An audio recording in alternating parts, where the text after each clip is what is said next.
Masarap nito. Manok na Ginataang laing na may sahog na manok. yummy ito.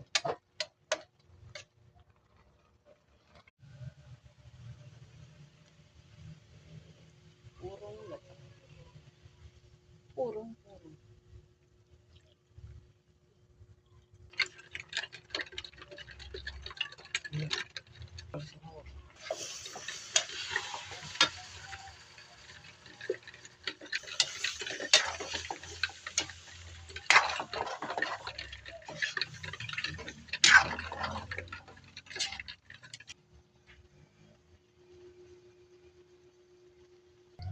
Lagyan ng suka para tumagal. Lagyan ng asukal para matamis-tamis.